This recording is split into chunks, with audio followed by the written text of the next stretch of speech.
I knew it was over the second the employee spotlight email landed in my inbox. Bright, bubbly, showered in digital confetti. And there he was. Tyler Grant, our brand new senior product evangelist, or whatever inflated title they invented to justify his salary. The pull quote beneath his photo read, "It's an honor to be leading innovation. Leading innovation." Right there in front of a blurred image of my prototype, my whiteboard sketches, blurred just enough to dodge legal liability. And of course, in the shot, he was leaning against my ergonomic chair, the one I ordered myself because budget restrictions apparently didn't apply to influencer hires. Tyler Grant. The guy who once asked if our code was vegan-friendly. The same guy who, 3 weeks ago, asked me in front of the entire engineering team to explain what an API actually did. Now he was the face of innovation.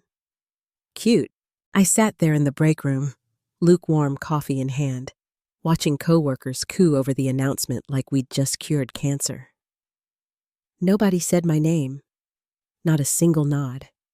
It was as if I'd been erased from company history by some over-caffeinated PR intern with a delete key and a grudge. That morning, I'd already pushed 3 security patches, rewritten a data handling module, and filed a proposal that would save the company $300,000 annually. But sure, give Tyler the glory. He had a TikTok following. That's apparently worth more than 5 years of keeping a sinking ship afloat. If you're listening to this thinking, wow, this feels familiar, yeah, welcome to the club, the Quiet Builders Club, the invisible backbone of innovation. Hit that like button and subscribe, because trust me, these stories don't end where you think they do. Back to Tyler. Like every overconfident hire, he was allergic to source control and addicted to self-promotion. Within 48 hours of onboarding, he'd locked himself out of Git twice and scheduled something called a visioneering jam session. He didn't show up to it. Marketing did. I did. He didn't. Then came the meetings. When they introduced him to the board, Evelyn Ross, our director, told me to hang back and observe. She said it with that silky tone reserved for women over 35 who dare to know what they're talking about. "Let's see how Tyler gels with the big picture strategy," she'd said. Big picture. I was the one who built the prototype they were now raising funding on. I was the one who re-architected the backend from scratch during lockdown, while the rest of the team sent Slack updates from hot tubs. But sure, let's see how he gels. I smiled, said nothing. Then, that night, I pulled down an old binder from the top shelf of my home office. Duct-taped spine, fading tabs, a post-it on the cover that said, "Just in case."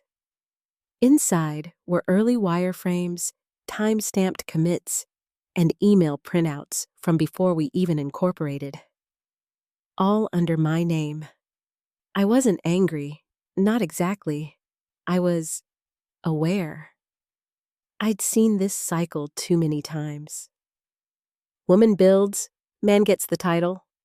Woman mentors, man gets the credit. Woman questions, she's too aggressive. And I was already on step 3. HR had asked me just last week if I'd consider a peer coaching seminar to improve team dynamics. Translation: stop making Tyler look bad. So, I did what I always do when I smell smoke. I started documenting everything, every build, every Slack thread, every deleted comment, not out of spite, but survival. You stay long enough in this industry, you learn. The loudest person in the room doesn't win.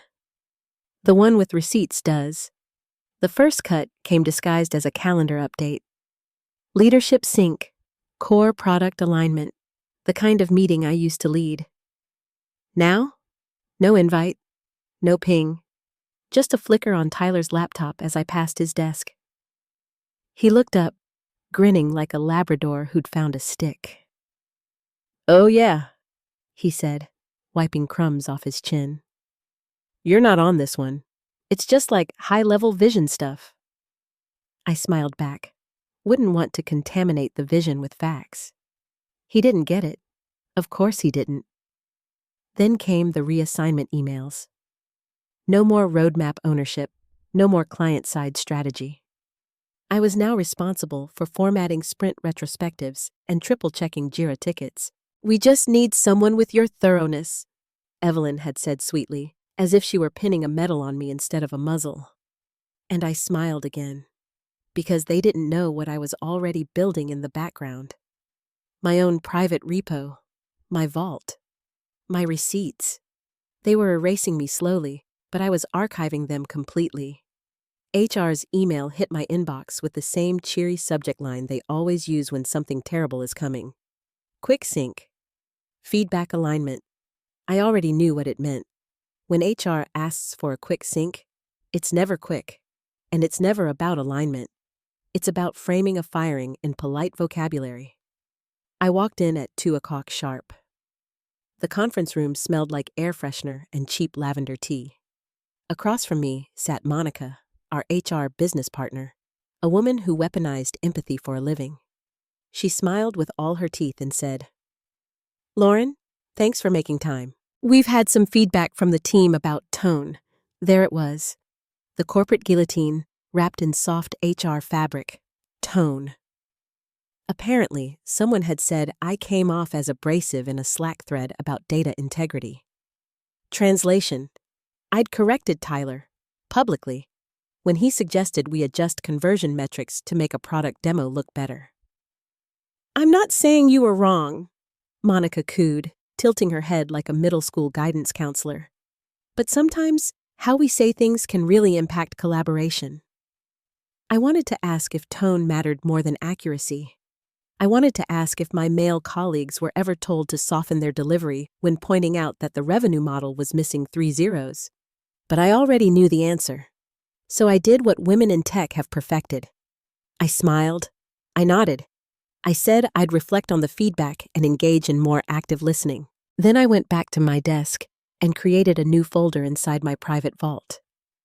I labeled it HR Comms.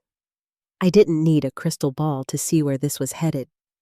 By Friday, Tyler had uploaded a pitch deck to the shared drive titled Q4 Vision. I opened it, expecting nonsense. What I didn't expect was theft, pixel for pixel. Slide 1. My interface design. Slide 2. My flowchart. Slide 3. My words, copied straight from the strategy doc I wrote 2 months ago. He hadn't even changed the font. I stared at it for a long minute, waiting for the outrage to feel new again. It didn't. It just felt old. Familiar. Like déjà vu with worse lighting. I thought about calling him out. Then I realized it wasn't even theft in his mind. It was collaboration. That's what they called it now. Collaboration.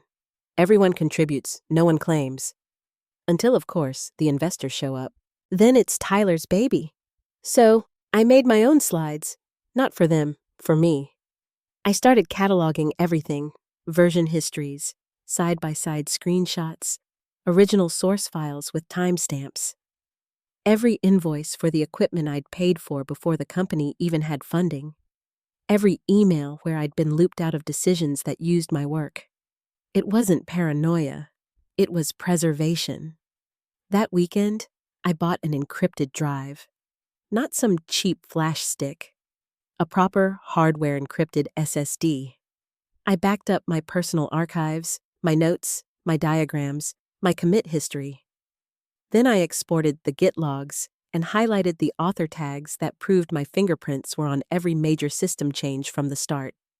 Monday came. No one spoke to me. My Slack pings went unanswered. My calendar was suddenly empty, except for a single recurring event titled Team Debrief. Facilitator, Lauren. My job had quietly been reduced to taking notes for the people who once reported to me. I played along, smiled in meetings, took minutes no one read. Let Tyler present half-baked ideas I'd already prototyped 2 years ago. Every time he fumbled, I wrote the timestamp down.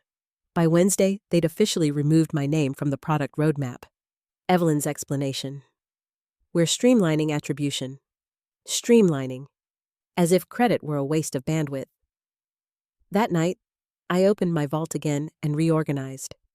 Subfolder by subfolder. Com logs, design originals, patent drafts, and one new addition, exit strategy. It wasn't just self-defense anymore. I'd started seeing it clearly. The pattern. They weren't overlooking me. They were replacing me. Slowly, surgically, with plausible deniability baked into every move. By the time they were done, it would look like I'd faded out on my own. But I hadn't faded. I was watching, recording, waiting, and every move they made was building a company on something they didn't legally own. The funny thing about innovation? You can't trademark betrayal, but you can patent revenge. The server room was never locked. That's the part that always haunted me, even later. Not the betrayal, not the politics, not Tyler's smiling theft, but the sheer carelessness. They guarded their brand with NDAs and buzzwords, but left the machine that powered it all as open as a convenience store door at midnight. It was 9:42 p.m. on a Thursday when I went back. The office was mostly dark except for the flicker of vending machine lights and the soft hum of HVACs that never quite worked right. My badge still worked. Of course it did. Offboarding paperwork takes time when you're still pretending someone's not being phased out. The glow from the server racks hit me like déjà vu. Low, mechanical, steady. The one honest heartbeat in that entire building. The hum of something built to last, unlike the people who pretended to own it. The hard drive I needed sat right where I'd left it 2 years earlier, labeled in my handwriting, Ross Main Backup, do not touch. Someone had peeled the label halfway off. A coffee ring stamped across the corner. Probably Tyler. Or worse, someone who didn't even know what they were touching. I crouched down, plugged in my own encrypted drive, and started copying the folders one by one. Core modules, early API builds, Slack threads, commit history, architecture drafts. Everything they'd built their empire on, every foundation line, had my name stamped on it. I wasn't stealing company data. I was reclaiming my work. Lines of code written in basements and cheap apartments, prototypes born out of exhaustion and black coffee. The kind of work no one pays you for until it starts making someone else millions. While the files transferred, I sat on the floor, knees pulled in, the faint hum of servers surrounding me like an old friend. I remembered the night it all began. October 14th, 1:07 a.m. My tiny studio in Portland smelled like burnt ramen and cold ambition. I'd just come home from my day job, temp admin for a logistics firm, and couldn't sleep. So I opened my laptop and started writing code. The first line became a function. The function became a system. Then suddenly, there it was. A working prototype that did something no one else in our niche had managed. It ran cleanly on garbage hardware and spotty Wi-Fi. It was elegant, simple, efficient. That was the night I cracked it. The night the company was born. Though back then, it was just me, a ThinkPad, and a borrowed modem.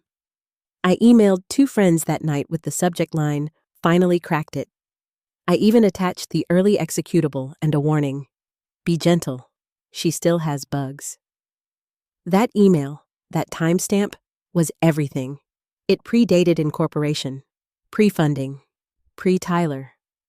The idea, the architecture, the foundation, all of it was mine. By the time the progress bar hit 100%, I already knew what I'd do next. At home, I opened my inbox and searched for something I hadn't looked at in years. The keywords came back instantly. Provisional filing, USPTO, confirmation. There it was, a quiet little email from the U.S. Patent and Trademark Office, dated and sealed. I stared at it like an artifact from another life. The confirmation of ownership for the system architecture. The same logic that now powered an entire company. Filed under my name. Not the company's, not the founder's. Mine. I leaned back, exhaling, the corner of my mouth curling up just slightly. It wasn't gloating. It was clarity. All this time, I'd thought I was protecting myself from being erased. Turns out, I'd been sitting on the one document that erased them. Back then, I'd filed that provisional patent out of paranoia. Just a safety net, I told myself. But now I saw it for what it was, a live wire running straight through their valuation. They thought they'd replaced me quietly, but every system they touched still hummed with my signature. Every investor deck, every launch plan, every mock-up, all built on tech that legally belonged to me. They wanted to play corporate chess. I was the board. I closed the laptop, the hum of the servers fading into silence. Outside, the parking lot lights flickered against the asphalt. Somewhere inside that building, the next visionary meeting was probably being scheduled. Let them dream. I had the patent and the patience. The email arrived at 7:13 a.m. sharp. Subject line, board sync, strategic restructure. No agenda, no prep docs. Just a 30-minute block wedged between innovation recap and company all hands. You don't put strategic restructure in the subject line unless someone's getting cut loose. And I already knew who it was. They just wanted me to show up and play dead. I showered, dressed, and chose the same black blazer I'd worn the day we landed our first client. The one I'd coded through 2 nights straight to demo. Not for symbolism, for closure. Then I printed one page from my archive, the original org chart I'd built during our Series A. I slipped it into a folder, not because I planned to use it, but because I liked having something tangible to hold while they killed my career. The boardroom smelled like citrus cleaner and nerves. Evelyn Ross sat at the head of the table, posture perfect, hands clasped like a preacher's before confession. Beside her, Tyler, in another pair of limited edition sneakers that probably cost my rent. Across the table, CEO David Sloan smiled with all the sincerity of a tax audit. "Lauren," he said, his voice syrupy and slow. "Thanks for joining on short notice. We just wanted to have a quick conversation about company direction." I nodded once. No words. My pulse was steady. David glanced at Evelyn, who picked up where he left off. "As we move into our next growth phase, we've been reassessing how we define leadership and innovation." She smiled. "Your results have been solid, but..." There it was. But, the guillotine word. "Frankly, your approach has been perceived as a little too aggressive for a collaborative environment. Too aggressive. For a collaborative environment." She might as well have said it out loud. Too confident for a woman. I didn't flinch. Didn't give them the reaction they were waiting for. Instead, I reached into my bag, pulled out my ID badge, and slid it across the table. The metal scraped softly against the polished oak. Evelyn blinked. David leaned back, relieved, mistaking my calm for surrender. "So, you understand?" he asked. "I understand perfectly," I said. "Good luck with the restructure." I stood, smoothed my blazer, and walked out. No scene, no dramatics, just footsteps and silence. But before I left for good, I made one small detour, back to my desk. The floor was empty except for the low hum of fluorescent lights. My workstation still logged in. My folder still open. One shared drive called Archives Lauren sat untouched. The one everyone thought was just legacy junk. They assumed wrong. I didn't delete anything. That would trigger alerts. Instead, I tweaked the permissions. Just slightly. Enough to make it inaccessible to everyone but me. Then I manually logged the change to avoid automated flags. No emails, no red banners. Just silence. A clean surgical cut. Before shutting my laptop, I grabbed the one photo I had pinned above my monitor. Me and the original crew, back when we were broke and hungry and stupid enough to believe in the word team. I slid it into my bag and left everything else behind. The elevator ride down was quiet, except for the pounding in my chest. Not fear, not even anger. Restraint. The kind that settles deep, waiting to be shaped into something colder. Because here's what they never understand. When you fire someone like me, you think you're ending the story. But what you're really doing is starting the prologue. 3 days later, the email came. Short, impersonal, written by a junior legal associate I'd never met. Lauren, per your offboarding, please confirm in writing that all proprietary assets, equipment, and intellectual property belonging to the company have been returned or destroyed. No signature. No thank you.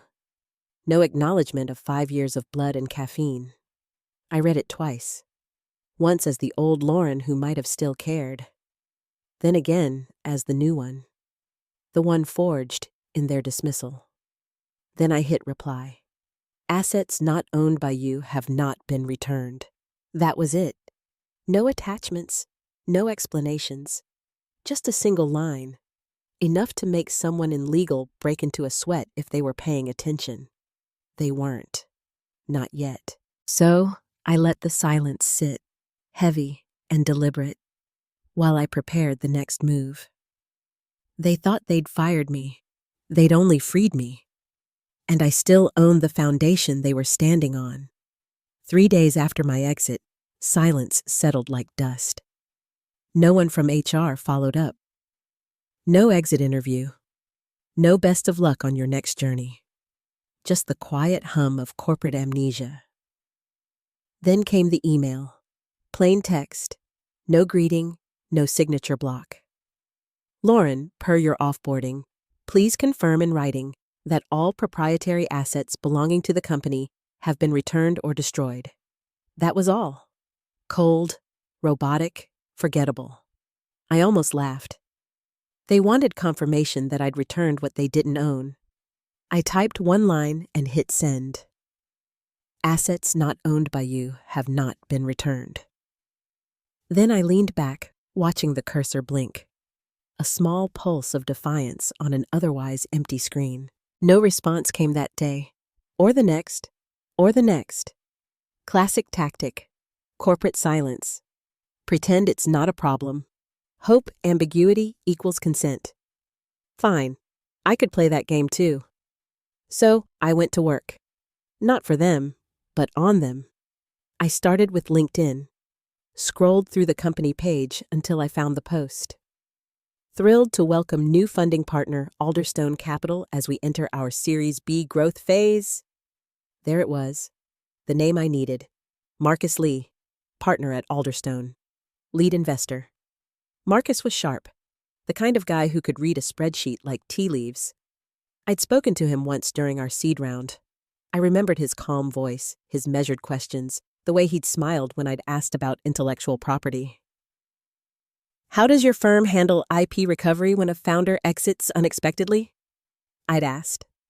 He'd chuckled. You talk like someone who's seen things fall apart. He wasn't wrong. I drafted an email. Short, professional, surgical. Subject, clarification request, IP, attribution. Body. Hi Marcus, hope this finds you well. There's a minor ambiguity in the company's IP documentation regarding foundational contributions. Before Alderstone finalizes its Series B package, I'd like to provide clarification. Happy to connect briefly if helpful. Lauren Pierce. I stared at the message for a full minute before sending. Not to brag, not to threaten, just to plant a seed. Because investors hate one thing more than bad press: legal uncertainty. 3 hours later, his assistant replied. Marcus is free Friday at 2:45 p.m.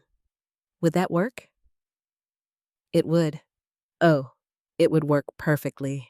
That night, I sat on my porch with a copy of my patent filing on my lap, watching the Seattle rain trace rivers down the window. My inbox pinged again. A Tech Pulse article leaked early. Company nears 140 million Series B. Launch slated for Q1. The article was a parade of names. David Sloan quoted twice. Evelyn Ross praised for visionary leadership. Tyler Grant, newly minted Chief Innovation Officer. No mention of me, of course. I didn't feel rage, just readiness. The fuse was already lit. The next morning, I printed out the provisional patent, the signed LLC paperwork for my holding entity, Pierce Logic Systems LLC, and the licensing agreement I'd quietly filed through a virtual lawyer service 3 nights after walking out. On paper, the company didn't own the code. They were merely using it, contingent on written agreement from the licensor. And that licensor was me. The difference between build and own, that's where most startups die. They'd forgotten that line. I hadn't. The following day, I took a quiet walk to Café Marlowe, a corner spot where espresso tasted like burnt sugar and nobody cared why you were there. I brought my laptop, headphones, and the manila folder that now held enough documentation to crater a valuation. A notary met me at 11:15 a.m., mid-40s, peppermint breath, no questions asked. She checked my ID, stamped each page, and slid them back with a soft click. Every stamp was a heartbeat. Slow, deliberate, final. When she left, I stacked the papers neatly. The patent confirmation, the original wireframes, the commit logs, the notarized licensing agreement, each one layered like a trapdoor, each one waiting for someone to step on it. Outside, traffic rolled past like static. Inside, my espresso went cold. It didn't matter. The groundwork was done. Marcus Lee would see the truth soon enough. And when he did, every smiling executive who'd built their reputation on my work would learn what real innovation looks like. They thought they'd locked me out of the system. They never realized I'd become the system. The calendar ping came through at 8:03 a.m., sharp. Subject, Q4. Board meeting, investor presentation. Organizer, Marcus Lee's assistant. Location, 16th floor conference room. Time, Friday, 3:20 p.m. No context, no agenda, no CCs. That was the tell. It wasn't an invite, it was a signal. They were going to present the product, my product, to secure the Series B. Marcus must have already seen the patent, the timestamps, the licensing chain. He didn't need a meeting. He needed a witness. I arrived early. The building looked the same as the day they'd fired me. Glass facade, fake plants, inspirational posters about collaboration plastered over walls built on competition. The elevator ride to the 16th floor felt longer than it should have. The manila folder under my arm weighed heavier than paper. It was gravity. It was the truth, condensed. The doors slid open. No one noticed me at first. The receptionist, new, barely out of college, smiled distractedly as I walked by. My heels made no sound on the polished concrete. The boardroom door was already open. Inside, a dozen faces. Tyler at the head, sleeves rolled, sneakers gleaming white under the fluorescent lights. Evelyn seated to his right, performing composure. David Sloan across from her, posture rigid, knuckles pale. And at the far end of the table, pen poised above a legal pad.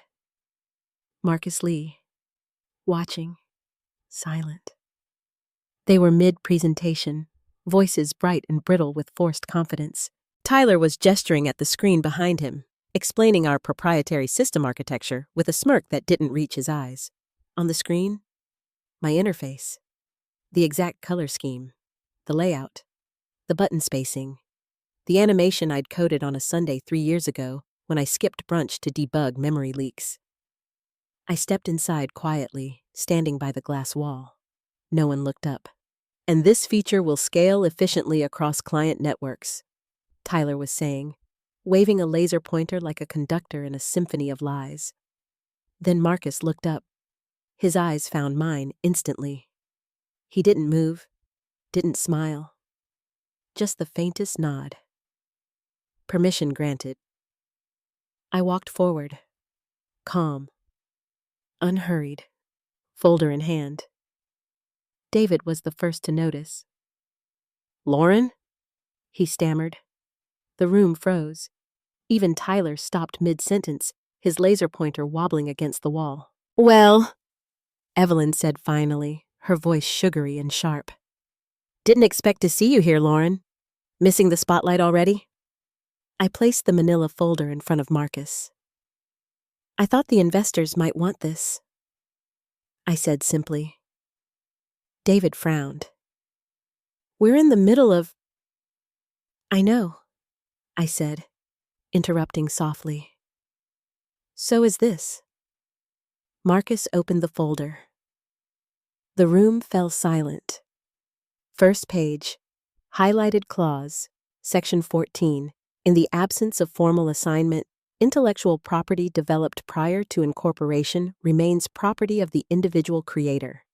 Then came the wireframes, the diagrams, the emails, the notarized patent, the licensing agreement stamped with my LLC's seal.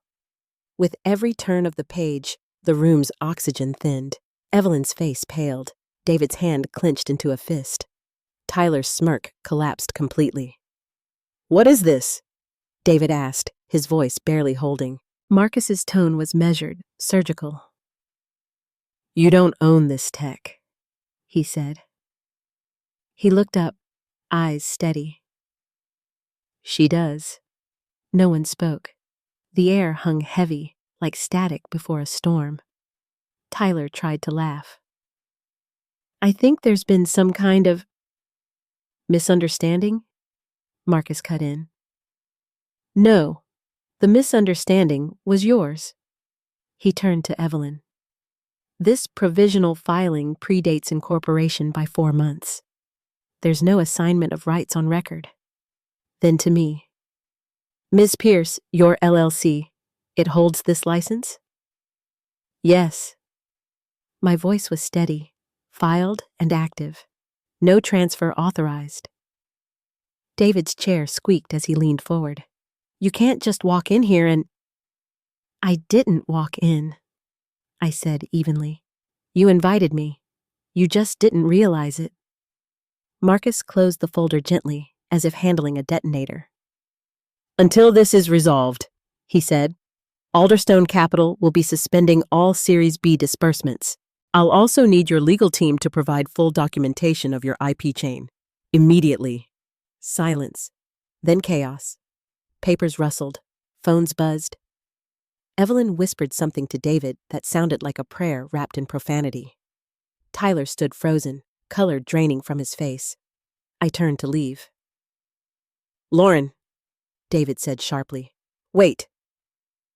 I stopped, half-turned. "You'll regret this," he hissed. I met his eyes. "You already do." Then I walked out, heels tapping softly across the hardwood. Behind me, voices rose. Panic, blame, denial. Marcus's voice cut through once more, calm as ever. "You fired your inventor." The door shut behind me, sealing the echo. And just like that, their valuation began to die.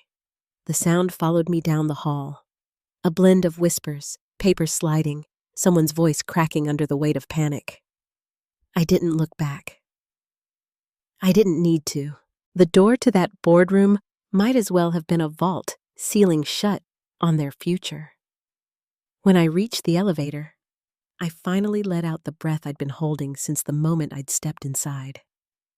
My hands weren't shaking. They were steady, because the hard part wasn't confrontation. It was restraint. You spend years teaching yourself to stay calm when people take credit for your work, to smile when they minimize you, to nod through insults disguised as feedback. But there comes a day when silence turns into precision. And that day had arrived. By the time I stepped onto the street, the air felt lighter, almost indifferent. Cars passed, Horns blared somewhere in the distance. A couple argued over coffee lids outside a cafe. The world hadn't changed, but mine had. I walked 2 blocks to the parking lot, unlocked my car, and sat there for a moment in the quiet hum of the engine. My phone vibrated. A single message from Marcus Lee. Marcus, confirmation received. Your documentation is airtight. They'll have to negotiate if they want to keep operating. Nicely done, Ms. Pierce. I smiled. Small, real, unforced. Then I powered off the phone, leaned back, and let the city fade into white noise. 2 days later, TechPulse broke the story. Alderstone Capital pauses 140 NAMA. Funding. Amid IP dispute. Source claims foundational patent filed under former employee. The internet did what it always does. Turned rumor into wildfire. By noon, investors were calling for clarity. By evening, half the leadership team had gone on leave. Evelyn's LinkedIn status changed to open to work by the weekend. Tyler deleted his Twitter account. I didn't celebrate, not publicly. I spent the weekend in silence, sorting the stack of papers that had become both my armor and my weapon. The patent, the contract, the notarized logs. I slipped them into a fireproof case and locked it in the bottom drawer of my filing cabinet. Closure doesn't always come with champagne. Sometimes it's just the sound of a drawer clicking shut. On Monday morning, my attorney called. "Lauren, they've reached out," she said. "They'd like to license the system from you. Full usage rights, annual renewal. The offer's substantial." How substantial? She named a number. I laughed softly. "That's poetic," I said. "They're paying to borrow what they fired me for creating." She chuckled. "That's corporate America, sweetheart." I signed the licensing contract that afternoon, not because I needed the money, though it didn't hurt, but because I liked the symmetry. They wanted innovation? They could rent it. They wanted ownership? They could learn to live without it. A week later, the company's launch video disappeared from their website. Their flagship platform page redirected to an error message. Content not found. I imagined someone, probably an intern, scrambling to rewrite the narrative, to scrub my name from whatever fragments still lingered in cached files. But the truth doesn't delete that easily. Some nights, I still thought about the beginning, about the early prototypes, the burnt ramen, the sleepless nights when the dream was still pure. That version of me had wanted recognition, validation, a seat at the table. This version had learned to build her own table and make the others pay to sit at it.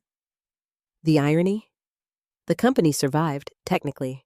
They rebranded 6 months later under a new name with a new product built from scratch, though rumors said their new code barely held together. Tyler resurfaced on some podcast about resilience in startups. Evelyn joined a consulting firm that specialized in female leadership empowerment. David Sloan vanished from the news completely. Me? I kept working. Quietly. Not for revenge anymore. For peace. I turned Pierce Logic Systems into a small consulting agency. No staff, no investors. Just me and a handful of clients who understood the value of signatures, timestamps, and ownership. One afternoon, while drafting a proposal, I found myself scrolling back through my old archives. Those first lines of code, those sleepless commits from years ago. I opened one file, the original build, untouched since that October night. At the bottom of the script, I'd left a comment to myself. I smiled, closed the laptop. Outside, the city buzzed with the sound of deadlines and ambition. 1,000 glass offices full of people still mistaking noise for progress. But somewhere, deep in the infrastructure of their world, lines of my code still lived, still running, quiet, uncredited, immutable.